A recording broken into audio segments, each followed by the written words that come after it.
Oh, Jerry. What is it, buddy? Our favorite show is back. Whoa, oh my God. Andor. Dude, I got some heat from a tweet I made earlier. People are not finding my Andor tweet funny. No, it was like not you. Everyone had some really shitty takes when it came to this. And I'll say some out loud. I will actually voice my opinion on them. Man, we're gonna go live and just like start doxing people. Is that what we're doing? Talking shit. So look, one of my there's a couple that I did not like. Someone said that Ginny from Forrest Gump so the tweet was, name a character who's technically isn't a villain, but you consider it to be one, and they said Ginny from Forrest Gump. I was like, bruh. She was raped as a little girl, and she's had a horrible, tumultuous life. And she didn't lead this, like, oh God, I must have been messed up. She didn't lead this guy on, but like they had a very different relationship, and she loved him. Right. But she just had a lot going on for herself. So I saw this is the one that pissed me off. This one fired me up. But she's a woman. But she's a woman, so she's an evil villain. Right? Yes. Yeah, and like this. How is Ferris Bueller a bad guy? Ferris Bueller, dude. Ferris Bueller. The only person he manipulated. He's the only one who fights for us. He's the only one who fights for truth.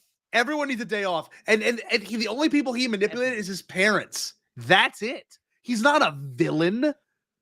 His whole town loves him. He probably just wants everyone to be able. Everyone deserves a day off, and honestly, in America, we could use like a few days off because we work too much in this country. So Ferris Bueller. So like some of these takes, I salute you, comrade. I salute you. But mine got so much heat, and it has 10 quote tweets that I can't even see. I don't know why everyone's so mad. I put Cassian, but let's be honest. In the beginning of the show, he was a piece of shit. He owed everybody money. He was very disrespectful to his family. He's not a good dude. But I mean, by the end of it, he's great.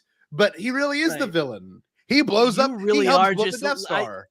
Listen, Scotty's dropping this on me as well. I did not know this happened. Like, listen, I'm gonna shit talk you in the comments. Oh my God, that's a take. That is a take.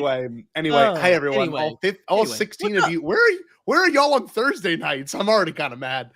That was kind of rude of me. Where are y'all on Thursday? I was gonna say, where's it? Listen, we got our listen. Hold on, we got a ton of people watching. Stream or private chat. Where the listen? You guys talking our chat? Anyway, Bad Batch. Obviously, what's up? How you doing out there? One of our favorite shows. I came in hot. Sorry, I'm like hot. I got Woo! That was a spicy opening. Jesus. That was a spicy season opener. Okay, yeah, that was. For those that don't know, Bad Batch is our favorite show. It really is, hands down, one of the best shows. And we're excited to talk about. We've been doing this live stream, this vertical live stream now for a while. And they're back. And look, the Bombad Batch. From your nightmares, back from the depths of hell. Yes. The Bombad Batch is back, and so let me explain a few things. If all 25 of y'all that are showing up right now can show up on Thursdays, it'd be great. That's the first thing I'm going to say. The second thing as well is because this is wild. We don't get this many viewers like this often. So if all 25 of y'all live can show just up, randomly more often, we get to go live more often. Yeah, so Ghostbusters hasn't been y'all's listen, don't put it on them. Just like, we're just gonna live stream us watching Ghostbusters next. It'll be fine. How about this? 37 viewers. What's going on, everyone? What's up? Don't know why this is happening. But that being said, happy to have you here. A toast to everyone here. But I will to take it back. We plan on doing these every maybe every Tuesday now if you all show up. But we will do these maybe Wednesday or Tuesday if typically we keep getting numbers like this. I was gonna say, so we missed last week. Because both of us were very busy, and so we're going to try so you'll get another new pop up of this tomorrow on our YouTube and wherever you follow us here.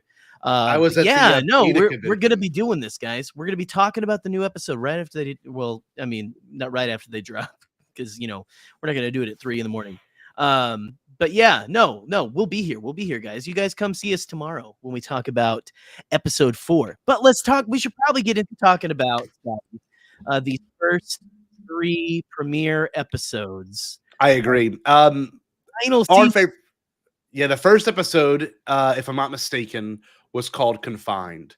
And it starts off, you know what? This is the most Andor the Bad Batch has ever been, and I mean that, because I felt a little sad by the end of that one. I'm like, oh man, I hope they find their way out of this, because this is pretty awful. I've watched these twice, and I've cried both times in this episode. It's this episode breaks my soul a little bit in the best way.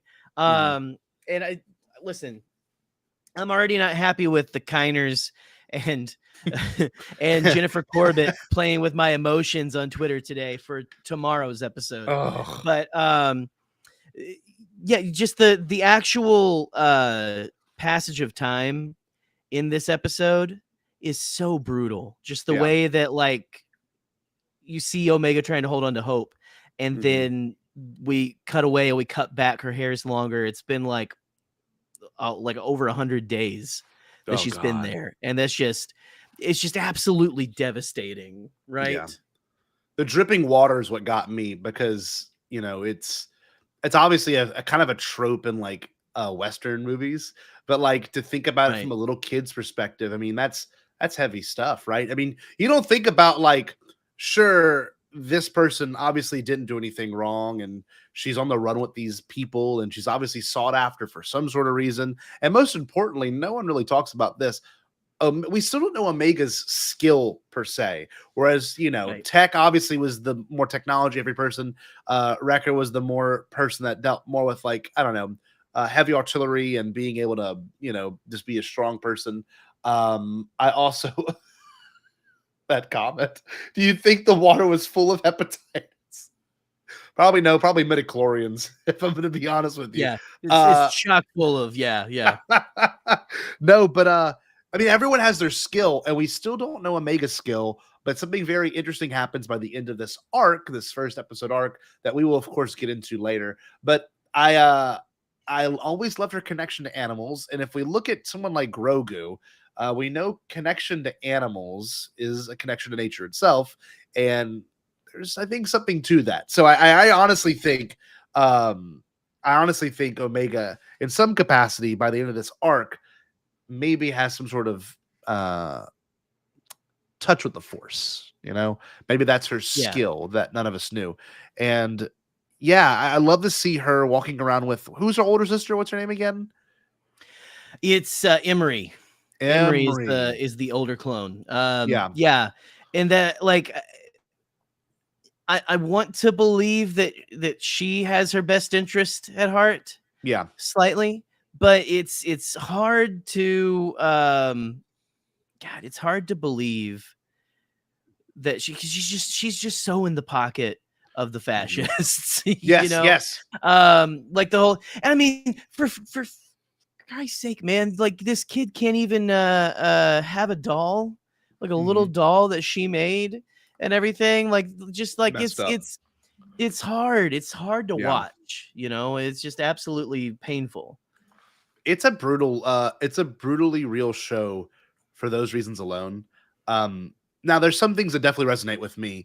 The idea of, obviously getting out is very important for her and Crosshair, but when and how, and the circumstances of doing those things have been very difficult. And I hated the almost, I guess you could say, parallel to Rey, where she's scratching the amount of days that she's been in that cell. And I think Alex and Molly maybe added it up. I think it was like 150 days, like 5 months. 150. 5 months of doing the same thing over and over again, getting the blood tests done. And man, how wild was that, by the way, that every time she would get blood drawn, it would be which one is that? Lana? No, Nalase. No, Nalase would throw it away, and I was blown away with that character progression, because I was expecting that. I was like, oh man, she's like really risking her job and her life. Well, and I mean, it's just like you're on the edge of your seat for that one because it is like it's deadly what she's doing, and just you're waiting for again that other shoe to drop that again doesn't drop until spoilers. So if you're watching this, it'll be for fuck's sake, the third episode where it finally like the wrench is thrown in the plan where it's like, well, shit, we got to run. You got to run. Got to get out of here. But to cut back to this, so that like that character development is interesting, and there's yet to a lot to be revealed still with Omega, right? We still know very little. She was even cut off when she's talking about the project name, and you know, it could be, she was going to say Project Necromancer, but there could be another project name that we've heard in Rogue One that like I saw someone putting out there. There was what was the name of that one? There was a Project something Omega. Search them. No, hold on. What is it? I saw that Omega. Too. I forget. But I saw someone post about that. Help us out in the chat if y'all can. Mark Omega. Mark Omega. Mark Omega. Pretty cool. I think I got tacos with that guy one time. So anyway. No, I go. Mark Omega, thank you. Mark Omega, thank you. Thank you, Jorge. So just it feels like there's going to be some really big reveals. This is going to be a big season. This is going to be a big. I mean, obviously it's the last season. Yes, but there's so many interesting things that are already in play. And just I don't know. Like what do you like? So you're thinking that it's going to be like, because obviously Omega has her blood can support an M count or something, or she has an M count. And again, we're nasty here, so we're gonna just say it. The midichlorians. She has midichlorians. Yeah, for those that don't know, I spent better half of 4 months working on a midichlorians video. I dropped it last Sunday, and it's fantastic. It's 2 hours long. It's a deep analysis of midichlorians. I'm very proud of it. And then I'm sitting there Wednesday morning. Very interesting. I'm sitting there Wednesday morning, and all of a sudden I'm like, "Are you kidding me?" Like all I could think about was you. As soon as they start saying M count, I'm like, oh, Scotty's gonna shit a brick. This is real life right now. Like they are really talking about midichlorians while I like. But the good thing is, if I had waited, then I would have waited to the end of this season to finish my video because I would have wanted to include it. So I'm glad I didn't. Reason why I'm saying all that is, yes, I am completely.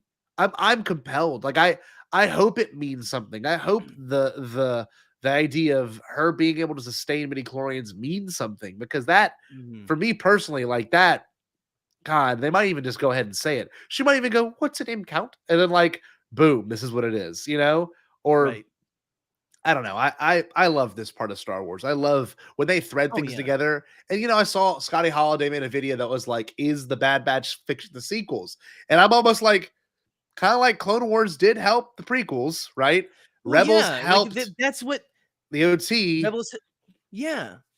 This is like, so everything, but since the sequel trilogy has been, and that's what Star Wars does. Star Wars puts out the movies, and then they fill in little, not that there are plot holes or anything, but they just start filling in gaps of like, here's a little more information to this thing here. Like we'll add cool layers. To me, it's they're adding cool layers to things. Yeah. And you know, not that anything needs to be fixed, but again, like go check out Scotty Holiday's stuff. They do a fantastic job with what they do over there. But they Woodsy says, did they steal it from your script, Scotty? I don't think so. Maybe. I don't know. I don't know if they stole it from his script, or if he's like, I think they're honestly, guys, I think they're connecting these to the sequels. Damn it. So which honestly excites me. It really does. That thrills me, because like there's so much you can do with that thread. Obviously, even it being on Mount Tantus is amazing. And you know, I think besides just that, I think they are threading the possibility of a clone uprising, which I have been talking about since season 1. Remember, you and I thought the first season would end with a clone uprising on Kamino. Yeah, but it doesn't. But I mean, the way these clones are being, you know, deconditioned, is that the word? Yeah, the way they're like decommissioned, or like they're being conditioned to be more like droids. They're going through these blood work, and they obviously are going to some sort of conditioning, courses that kind of wipes their brain. I mean, everyday Crosshairs. It makes you wonder if those are the ones that are like not compliant anymore. The ones that are kind of starting to fight back. They're like, all right, we're going to send you over here and see if the Emperor can throw his evil soul into your poor body. That's horrible. But yeah, no, it's such a horrific fate. So horrific. Speaking of Crosshair, yeah, we've got him kind of like in prison there. Not really seeming like he's going to get out. They say that he is resisting the reconditioning, which is interesting for Crosshair. Yeah. Because Crosshair this whole time since Order 66 has been like, I kind of want to be here. Yeah. And I think we all kind of knew it was bullshit to a point. But to actually see it now, and he's like, nah, this is like, I made the wrong choice. Yeah. is crazy, and it's heartbreaking and stuff. It's just, that's the one ray of light though, is that Omega does have Crosshair and that she's not giving up on him, which is such a again, those are the parts that really got me to tears. When she's going there, what is it? He says, one of the times she goes there, he says, you stop coming here. You're gonna get in trouble. You can get us in trouble. He's trying to like do the whole thing where he's like, I think you're dumb. Like, go away. Like, I don't care about you. When he actually does. And just the whole, what does he say? You don't belong in here. I do. And she goes, none of us belong in here. That, I know, just like brutal. Completely knocked me on my ass in like a very emotional, good way. Such good writing. I want to say one thing about Crosshair in particular.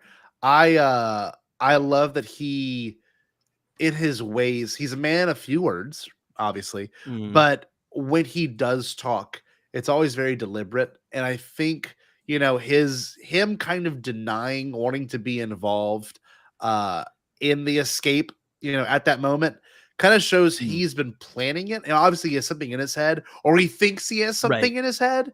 But Omega kind of having like she's like the other half of the Bad Batch in these scenes. The fact she's like, we're breaking out, we have to break out now. Like, regardless of what you think and the time we may have to take to do that, we can't. Like, we have to kind of, we've got to get out. Like, this is our moment, and we only have one moment. And I love that when it comes to their escape, it is very is off the cuff the right phrase? Yeah. It's very much not planned, just because Palpatine's there and it's intense. And oh, it's so awesome. Well, she's like, I don't know if you want, we can just kind of shove these two episodes together and just talk about them and everything. And then we can move on to Hunt. The episode that made me really sad, realizing how many Bad Batchers are just left out. That wrecked me when it was literally there was a pun for you when it was just Wrecker and Hunter. But anyway, we'll save that for a minute because I have thoughts on that. But man, just this show does so well writing children.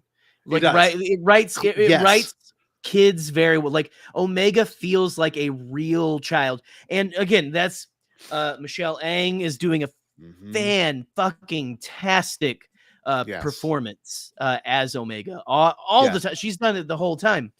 But the writing too, just like I don't know if it's like specifically in the writing, but the choices that either Michelle makes and combined with the writing feels so authentic to somewhat like a child in a dark situation. Like, the whole thing was man, that scene when Nala Se is telling her, like, you have to run. Talking while they're in the room and stuff. You have to get out of here. Completely calm. Calm. It was so crazy. Nuts. That it was like out. It was you're on the edge of your seat the whole time. Like, what the hell? Like, what is going on? Why is the use of the blood machine being almost like a clock timer, and like the closer you get to it, doomsday clock. Doomsday Clock. Yep.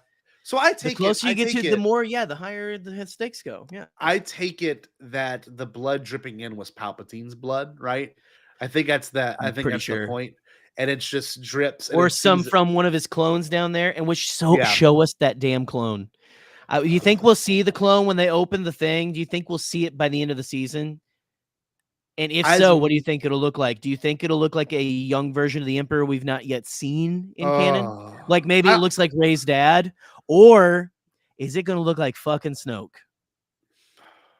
This is where Star Wars can make some bold swings in animation, because this would then make every sequel hater or sequel fan, both, I mean, that's how this works, go and watch the Bad Batch to at least get an understanding of what's going on in that storyline. Let's see what they did with it. Right?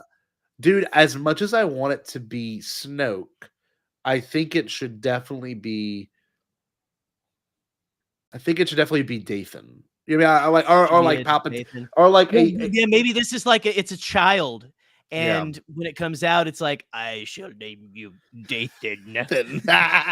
Well, wait. One important thing to acknowledge too is Acolyte has been rumored to come out in June. Okay, no, isn't that confirmed? I think it might. I don't think Lucasfilm, but Collider. Lucasfilm hasn't said it. Yeah. No. The reason why I'm bringing that up, because to me, Acolyte in some way is going to be a backdoor into. I think it's 100 years before the Phantom Menace. I think it's I think that means it's a backdoor to Plagueis showing up. I really do. I think that's the whole point. I think they're going to subvert expectations and do something like that. And even if they didn't, there's a way you could tie Palpatine in some capacity if there's a time jump or whatever. All I'm saying is I think they're going to wait to save a young Palpatine till it's really worth it.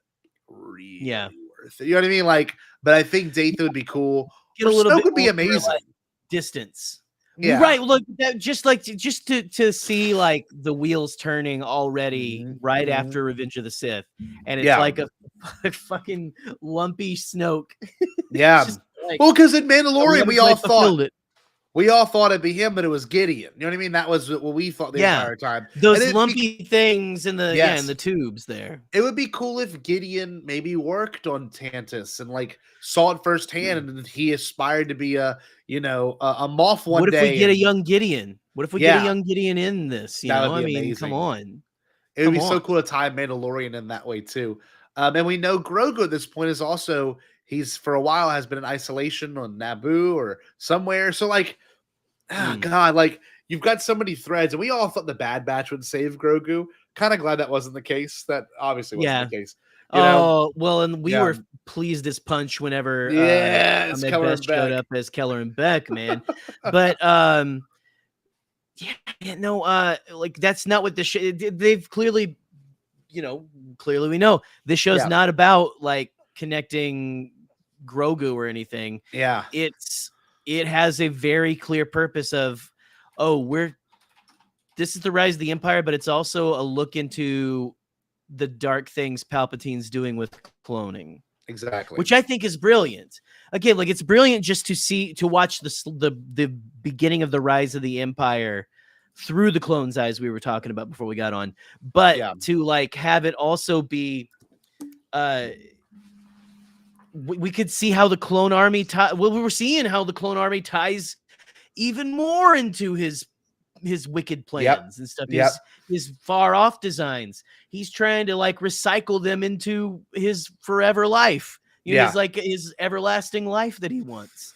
And like the fact that it's kind of almost like the foundations of the Empire are obviously built on the clones, sure, but like literally, like the longevity of the Empire, like if it was genetically built on clones too, like for the sake of Palpatine, the Final Order, that would just be incredible. And then I saw some cool ideas and some parallels, like how great would it be if they still got Omega to escape and Palpatine never got the right blood? You know what I mean? Always had to get some weird version of his blood. Born in his thing, like she was the key, and she's gone. So now I got to do this granddaughter thing. Yes. Like that was so fucking cool. It's so cool. But the clones get the last laugh after all is said and done. You know, they were bred for this, but they also so good. See, and it's funny, people don't like this show. We've got friends that don't like this show, and I'm just like, there's just so much subtext. I want to say, I want to cough their name so bad. I want to cough them. Yeah. Oh. We won't release who it is that doesn't like this show. They've made themselves known. So anyway. Confined and Shadows of Tantus were like very much an arc that felt very complete. So it also, it's very cool. The Batcher, the little like, I was gonna creature, say, our brain was going to the same place. Yep. She befriended Batcher, and Batcher saves the day and gets on the ship with Crosshair and her. And I'm like, this is show. So they've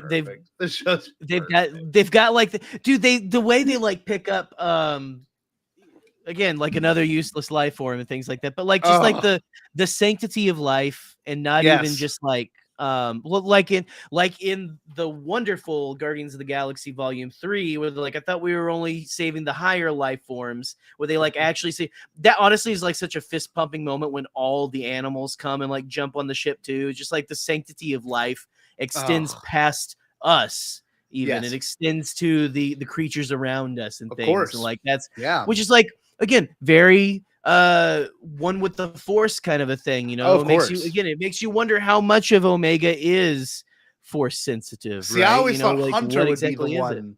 I thought Hunter would be the Force sensitive one because he's more of the stealth. Yep, and I got flipped. But I guess, is there anything else you want to talk about with Confined and Shadows of Tantus? Anything else? I mean, just God bless Ian McDiarmid. Oh my God. Like, the man, dude, like just like anytime they have like, I love this like early Empire aesthetic, man, where like it's because this season feels more like the Empire than ever before. Like it feels like the classic Empire. Like you have like all the TK troopers in the beginning. So I'm gonna nerd out for a second. Like the TK troopers are some of my favorite troopers they've fucking done in forever. Like the early Macquarie troopers. Like I love that is now a canon design. But like you had like the Death Star gunner type guys like taking their call at the thing, you know, like, and they sounded just like, it's just a couple British guys, like, you know, like it's becoming that more recognizable fascist organization that we've come to know and love to hate. And just all that stuff was cool to see, like the V-wings as the TIE fighters like coming around like Palpatine's ship and everything, man. Just like a complete mirror of Return of the Jedi. Just like, man, all the Mount Tantus stuff has been so fucking cool.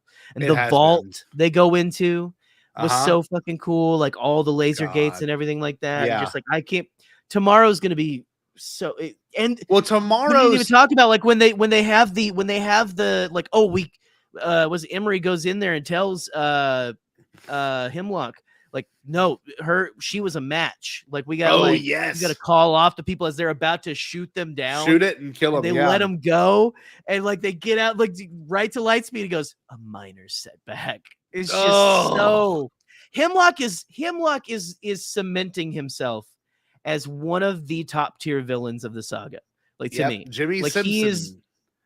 He's so amazing. Good. Amazing. So The McBoyle I love Jimmy Simpson brothers. in anything he's in, but like just he's nailing it, man. He's like nailing it even harder than he's almost even better. He's almost better than Thrawn, frankly. Oh, I completely agree. He's just more menacing and more like, I don't know where he's gonna go, you know.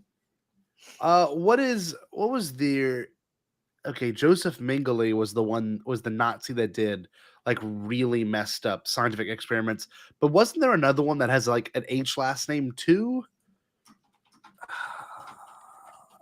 I don't know. No, I guess not. Oh, I'm only asking because I think it's supposed to be a direct parallel to someone like Joseph Mengele. Like I think that's the point. 100%. I think that's a point. Like doing these horrible experiments. He obviously, and they mentioned they still have the Zillo Beast. They still have it. Mm-hmm. So the Zillo Beast is definitely still in their control there. And like maybe that'll play into it. And I don't know, like all the rest of the titles of the episodes are so interesting just because of what they could mean. Yeah. Like, you know, I'm looking at them right now. I got it pulled up. And none of these, like, the only one that feels like can go back to Tantus is the cavalry has arrived. That's the only one. Everything else, maybe infiltration, extraction, maybe those two, because that's a 2-parter, and that drops March 13th. Maybe 3 weeks. Maybe they're gonna go get Imri out, or maybe she turns, or maybe they're gonna get Nalisa. Maybe Nalisa makes it out. Yes, you know, you're right. I don't know. And again, like everyone's like talking about this is gonna end in tragedy, and I'm sure it's gonna be a hard-won fight and everything like that. Yeah, but like, I'm just like, I would love for this to. Happy endings are coming back into style. That's what I'm saying. So I think that's what we want. Even though it's the dark times, you can still have a little small victory at the end of this thing. But you also listen. Another. That's what I was thinking of. Woodsy, Himmler. Himmler was fucking he wicked. Was Holocaust. Not in the good way. No, evil bastard. Oh yes, and he almost kind of has that look. Yeah. He except for his face, Himmler's face is too round. Let's see. Does he have a scar on his eyebrow? No. If he had a scar on his eyebrow, I'd be like, oh my god. Hemlock is like straight up SS. He looks just like the blue eyes, Nazi through and through. 100%. Yeah, no, this is kind of Hemlock fitting. is like an Andor character. Right? Yeah, I agree. Absolutely. Look, I'm gonna pull this up. I think there are some parallels, and I'm sorry for showing anyone that this may offend a photo of a famous Nazi, but I think for the sake of we don't agree with this. We don't agree with this fucker. He's an evil bastard. But he's very much, this look to me is very Hemlock. Like, it's very intentional. That's him. So, yeah, they nailed it with him. Which again, like the Empire's always been like very reminiscent of Nazis and stuff, but like they actually gave Hemlock the Nazi haircut, which is like all gone on the sides and the long on the top. Well, and he looks like Ralph Fiennes. I want that bastard to die in the worst way, but I also want him to live for a little while, just like to hate him a little. You know what I mean? Because he's been such a great villain. Oh yeah. Himmler can burn in hell. I don't. Not Himmler. Hemlock. So. Yes, he's got the Ralph Fiennes haircut from Schindler's List. I'll get that pulled up too. Yeah, very much that look. You know what I mean? This like kind of combed over, sideburn. Like literally. Like that's. Yeah. Oh God, that's live action Hemlock, man. Yeah. So like, I don't know. There's something to be said. There's something to be said about where they're going with this show and kind of the rawness of a lot of this stuff. One thing I wanted to say before we move on to the final episode, I do think in my gut there is going to be some uprising that does, of course, lead to Hemlock's death and maybe the collective death of some of our main characters. We know a few come alive. We definitely know that. Yeah. But you're right. A sad or a bad ending, a good ending, a happy ending is very much possible. They could go to Pabu, or they could take the people of Pabu and go somewhere else. You never know. Not too many spoilers for Godzilla -1, but Godzilla -1 was a fantastic window into how you can take characters through hell and still give them a happy ending. Exactly. And it's still so fulfilling. Not like anyway. But we also have the mystery of whoever the hell that person in armor is. And every time there's a person in armor, everyone's like, "Oh, who's that?" And it's just like a Maroc was like a fart cloud inside of armor. So that could be this, but at the same time, this feels more like they're setting up a reveal. With the way they're kind of holding, it's like it almost feels like Return of the Jedi holding on clearly Lando in a helmet, you know, pulling it down. But who could it be? That's what that almost felt like to me. Someone just, and listen, not everyone has to come back to life. Tech probably should remain dead. Yeah, but I found myself going from the no, Tech's dead to I kind of wouldn't mind it if that's Tech, like he survived and infiltrated somehow. And see, my theory would be he's gonna be there. He's gonna be there. He survived and he's reanimated, which is even more messed up. So like they have to confront him at one point. And exactly, fuck you. And they have to re-kill their friend or break into your. Yeah, that's where my brain went. Oh, Scotty. Shit. Yeah, shit. That probably is what it is. So let's talk about Paths Unknown. Even though to me it was not the strongest episode, it was the one that I forgot the most about. But the thing I do like is how the Empire is so expendable of resources. Even in the early days, they abandoned an entire fortress due to an experiment going bad, and abandoned the clones that were there too.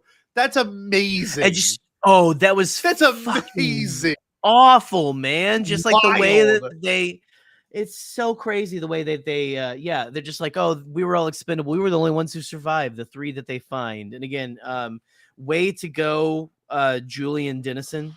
For playing a couple of the younger clones. We also we still had Daniel Logan there playing Moxie or whatever, who was kind of the leader. But I love that they're giving a new they're getting some fresh blood in there and everything, kind of giving someone else a turn at it, because it's nice. It's nice to see that. Nice. But nice. I will say I love the Durand crime family's aesthetic. Holy shit. Oh my God. Fucking goth as hell. Angelica Houston being the mom. That it's a female-led crime syndicate. Yes. Oh my God. So badass. And like she was the windows. Like, oh man, she looked like a Final Fantasy character. Like, what the it was hell, sexy. man? It was sexy. That whole crazy cool. She had like a really sultry, like she has that sultry voice. Yeah, she's got the sexy voice. Yeah, Scotty was coming in his pants in the in the morning to that 5 a.m. But no, I not just that, but just like the whole like aesthetic of that throne room. Because like, first of all, you pull out, you see it's in like a goth as hell cathedral. Is where they operate from. You go in there and it's like that throne room was so cool. The way it had like the laser gate and like that dude who like they were about to drop like the guard, and he's like to the very end like, fuck yeah. Yeah. Like, I didn't do shit. I love that it had a sound to it, because you had a hum, a very low hum. So like you knew that like when you were watching it, like even if you don't see it, the intensity of it's still there. Oh, it's great sound design. And like so great. I love that finally after 2 seasons he gets his payback. At least, what was his name? Ronald? Is that his name? Or no? Roland Durand. Roland Durand. He finally gets Ronald. Hi, I'm Ronald Durand. Ronald Durand. I work in accounting for the game. Yeah. No, I thought it was so cool that we finally get payoff after his horn gets cut off by the pike. That that was badass. That was awesome, man. Oh man, dude. Also, how cold-blooded is it? I love that to find Omega, they're like, we don't give a fuck. I'm gonna turn this guy over to these pike tortured and pike. I mean, he deserves it, because like because the pikes are so dangerous. But that's the thing, is like they like pikes. You're just like, man, cut that bitch up and feed him to the dogs, whatever. But the way that like they bring him in and they're like, hey, we brought this guy. You can do whatever the hell you want to him. All we want is the information. Is just not like Hunter kind of. But at the same time, I kind of love it. I kind of love also that's that dad energy of like, that's like dude. Taking dad energy, man. Like coming in there like, I don't give a shit. Yeah. Let's go on. You can take this dude and do whatever you want to. See, I like that the idea of Hunter kind of being ruthless, yes, but I also think it's kind of nice to see him so desperate. He wants Omega back. Yes. He already lost Tech.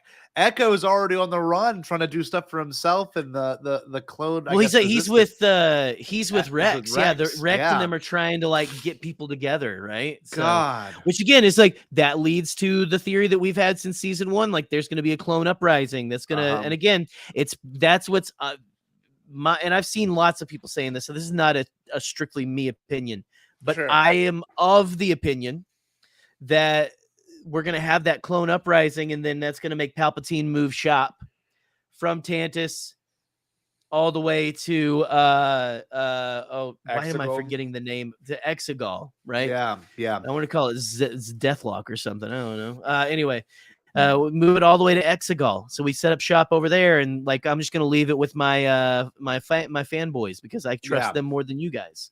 God, it's just there's so much flavor they're setting up, and I'm really, really happy, really excited. Hunter does have a great energy to him so far in this season. Oh man, like he's intense. He even though they go to the wrong place or they get bad intel, he's still not upset. He even said like we're one step closer to finding her.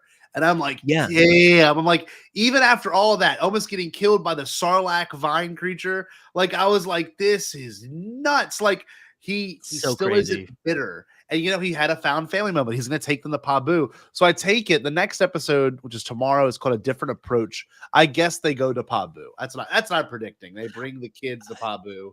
I see that. I think we're going to start doing we're cutting back and forth in episodes now. Like we're cutting between what Hunter and them are doing and and maybe we'll get a little bit of listen, they're posting. So Jennifer Corbett posted a picture of like Ralphie's little brother getting wrapped in a scarf. So I'm like, I think we're going to get some, maybe we getting some Snow Planet vibes or something going on here. Okay. So, dropping some little hints. So we'll see. We'll see. What did you think of the creature? What did you think of the creature from that planet, Path's Unknown Planet? I loved it. It was very it was kind of a little like The Thing, a little it had a lot of elements of horror, like Alien, felt like Alien for a minute too. And I kept waiting for the shoe to drop. I kept waiting for them to say they're using this DNA from these creatures that attacked the galaxy a couple hundred years ago. Like I was waiting for them to be like straight up, this is Dringir DNA. Oh, that'd be like, so cool. It's so cool. It would be so cool. Like and that's my headcanon. My headcanon right now is those vines were like the Empire like going into the archives, pulling out this Dringir like vine or something like, let's see if we can turn this into a weapon. Cause these things were kind of like a bastard to kill. Yeah. And like making like some kind of bastardized non-intelligent version of the Dringir and everything like that. Cause they didn't look like that. No, that's not Dringir, but and again, it doesn't have to be, I guess it could be a new plant menace. I would love like a High Republic reference in the show. Of course. Like that would just like, oh man. I think there's places for 6 to midnight for me. I think there's opportunity for something like that to happen. And yeah, man, I do love that this show very much, kind of like Mando season 3, is a creature feature. They're not afraid to do new creatures, number one, and to make them very unique to their own shows. Like Mando, we got dragons, we got giant fish people, we got all kinds of turkeys. Giant turkey babies. Like I love that this show too has never been shy on creatures, you know? Especially the weird like Zepho looking one from season 2. That was one of my favorite things I ever got. The plant that was so cool. The whatever you would call it, temple that came to life. The giraffe walker thing or whatever that they had. God. Yeah. So cool. I want to watch that one again. That was a great episode. I loved the little plants the little branches that came off were like running around and shit like that. That was so creepy, so cool. Bad Batch. I'm gonna cheers to you, Bad Batch. You're my favorite. Cheers to you, show. Bad Batch. Yeah, you are literally my favorite show. Like this, and I was saying it in our group chat we have, and I was like, man, like this. I love Andor. I'm sorry, I do love Andor. I loved Rebels, and I love Clone Wars, and I even like Resistance. But dude, Bad Batch just does everything I need it to. I'm so sad it's coming to an end. I am going to. I am too. Dread that day because you know what's funny, dude? We're gonna have super high highs and super low lows because May 1st is the final episode for Bad Batch, and then that weekend the Phantom Menace comes to theaters. The Phantom Menace. Oh my god, I'm gonna be dying. I don't know. I told Katie, I said, here's the deal. When it comes to the Phantom Menace in theaters, I'm like, if it's not playing, near Baton Rouge, I am going to be driving across this state to find it anywhere. And I'm going to watch it 4 or 5 times. Listen, yes, drive up here. I'm sure it'll play somewhere around here. God. You can drive up here. I'll meet you. Me and the kiddo will meet you. I'll have her that weekend. It'll be a fun time. I would lose my mind, Jerry. But just like, listen, like with the Bad Batch finale and then the Phantom Menace, that is like the emotional equivalent of taking uppers and downers. Dude, for us, like literally, like, yeah, it's like that is emotional lean, is what that is. God, but anyway, we need to go. We have to Our watch. Livers can't take it, Lucasfilm. We've got to watch Ghostbusters 2 tonight, him and I. Yes. So we're gonna do that tonight. But one thing I will say, super excited for tomorrow. I'm the title for tomorrow's episode is A Different Approach, and expect a live stream tomorrow. I think that's gonna be our plan. Yes. I believe 7 Central, 8 Jerry time Eastern. So hopefully we'll have some tune. We had a bunch of people show up tonight, and thank you for all you that show up and all the you that's still here hanging out. We had like 40, 50 people at one point. I just didn't expect that, and I got upset. Well, we yelled at them, but we were just doing it because we were excited. We never have people like, we love you guys. Yeah, come in here. You on Thursdays? Listen, you don't want to talk about the most renowned sequel of all time, Ghostbusters 2, live on stream? Like, come on, guys. I mean, come on. What's wrong with y'all? But what is wrong with you? If you haven't yet, let me get this graphic pulled up. If you are still watching and you're hanging out, thank you so much. You can find us on Instagram. You can find us on YouTube, obviously. Facebook, Twitter, TikTok. We'll be doing some more stuff for shorts after this stream, actually. So we're actually streaming live like this, so we can make it easier to edit our YouTube shorts. But all that being said, thank you so much for coming by. Jerry, what should everyone do, brother? Well, you should watch out for evil branches and stay bombad. It's midnight.